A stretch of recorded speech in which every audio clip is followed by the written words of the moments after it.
Chers investisseurs, chères investisseuses, bienvenue dans ce nouvel épisode du Café de l'investisseur. Aujourd'hui, on va parler de la spéculation. Quand vous regardez sur les marchés, souvent, il y a différents acteurs sur le marché, notamment des spéculateurs. La spéculation, ça existe depuis longtemps. Certaines personnes avaient déjà trouvé le moyen de spéculer 4 siècles avant la naissance de Jésus-Christ. En fait, ce qu'ils faisaient, c'est qu'ils regardaient comment fonctionnait le marché agricole. Alors, ils pouvaient louer à l'année des endroits pour stocker les marchandises, et ensuite pendant les périodes de récolte, ils pouvaient sous-louer ces endroits. Et donc, en fait, de là est née la spéculation selon Aristote. Au-delà de l'aspect philosophique, la spéculation, c'est quand même un art de vivre. Et vous verrez ça très bien à la fin de cette vidéo avec l'histoire d'un spéculateur qui a très bien vécu de cette activité. Alors, d'où vient la spéculation? La spéculation vient en fait du fait que certaines personnes ont tendance à deviner ce qui va passer dans le futur, et donc ils font un pari sur les prix qu'on va pouvoir constater dans le futur, que ce soit à court, moyen ou long terme. Alors le spéculateur, s'il anticipe une augmentation des prix, ce qu'il va faire, il va stocker un maximum de marchandises ou alors des titres financiers, et il va les garder en attendant que les prix montent. Une fois que les prix seront montés au point qu'il espère, il va pouvoir revendre et donc encaisser la marge. Dans l'autre sens, s'il estime que les prix vont baisser, ce qu'il va faire, c'est qu'il va revendre à découvert.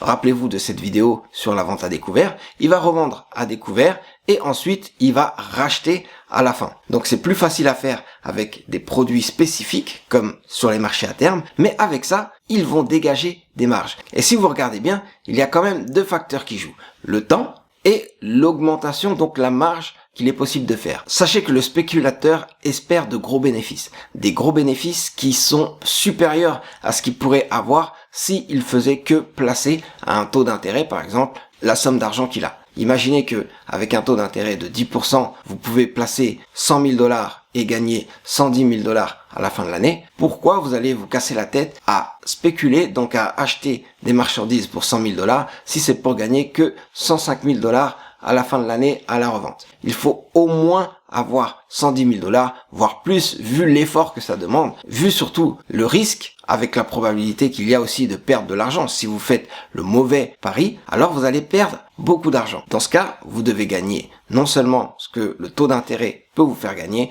mais aussi une belle marge confortable pour que dans votre activité, ça vous réussisse. Et c'est ce que font les spéculateurs. Souvent, quand ils se lancent dans des opérations de spéculation, c'est pour gagner de grandes sommes. La spéculation, ça peut être de la spéculation boursière. On achète, on revend plus tard avec la marge, ou alors on vend à découvert et on rachète avec la marge, ou alors on utilise des produits financiers intéressants comme par exemple des options pour spéculer à la hausse. On sait que si jamais les cours augmentent, alors avec l'option, on va gagner pas mal d'argent. Mais on sait aussi avec les futurs qu'il est possible d'acheter ou de vendre directement un futur si on anticipe une hausse des prix ou une baisse des prix, par exemple que ce soit sur le pétrole ou que ce soit sur les devises, ou bien ça peut même être sur les matières premières. Donc une fois que ça s'est réalisé, on reçoit de l'argent, la différence entre le prix à terme et le prix qu'on a payé à la base. Sachez quand même que les prix spot, donc les prix qu'on constate sur les marchés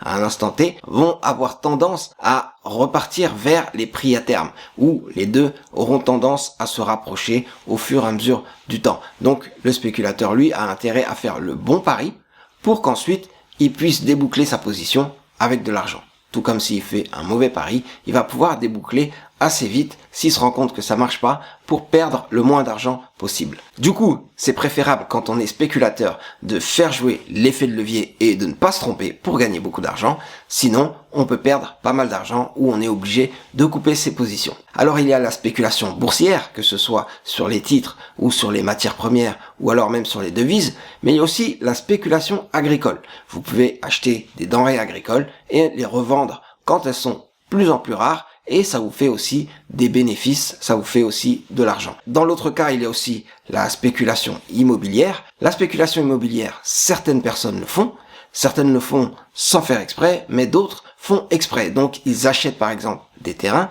dans des endroits qui vont prendre de la valeur. Là encore, c'est un pari parce qu'on ne sait pas si ça va vraiment prendre de la valeur. Une fois que les endroits ont pris de la valeur, là, ils vont revendre les terrains et gagner une marge avec ça. Donc souvent, les gens les regardent en se disant, mais eux, ils ne font rien de leur terrain, ils ne font rien de leur maison, mais c'est parce que pour eux, c'est plus l'augmentation de valeur, l'augmentation du prix qui va les intéresser et c'est avec ça qu'ils vont gagner de l'argent. Vous aurez bien compris, être spéculateur, c'est un métier, c'est une activité à part, donc c'est pas vraiment comme de l'investissement, c'est vraiment pas considéré comme de l'investissement, mais plutôt du commerce ou une façon de gagner de l'argent sur les marchés ou dans l'immobilier ou même dans le commerce tout simplement. Si toutes ces explications vous intéressent, n'oubliez pas de vous abonner à la chaîne pour pouvoir profiter d'autres vidéos qui vont aussi vous aider et vous intéresser et surtout vous liker, vous partager et vous activer la cloche des notifications parce qu'il y aura d'autres vidéos et vous serez forcément au courant de ces nouvelles vidéos. Donc parlons maintenant du grand spéculateur qui a fait des millions grâce à cette activité, c'est Jesse Livermore. Jesse Livermore était un investisseur à New York qui a gagné énormément d'argent avec les différentes crises sur les marchés. En 1907, il a fait $1 million en une seule journée parce qu'il vendait des titres alors que d'autres les avaient à l'achat. En les vendant à découvert, il les rachetait beaucoup moins cher et donc il gagnait énormément d'argent. Lui, il avait commencé à la bourse très jeune parce que il faisait les cotations à la craie. C'est ce qui lui a permis de découvrir l'analyse technique, de savoir comment les titres se comportaient et il a gagné de l'argent ensuite en faisant des paris sur les titres. Donc en faisant des paris sur les titres à New York, il pouvait gagner de l'argent, mais ensuite, comme il était connu, il a été obligé de s'expatrier, enfin d'aller ailleurs pour faire les mêmes paris dans d'autres maisons, et quand il était connu, il a fait appel à d'autres personnes qui prenaient des paris pour lui, et il gagnait énormément d'argent. Ensuite, il est revenu sur la bourse, et là, il a gagné de l'argent, comme on l'a dit, sur les crises de 1907 et sur les crises de 1929, mais là, on parle de millions de dollars, voire même de milliards de dollars, si on se réfère au niveau de vie de l'époque.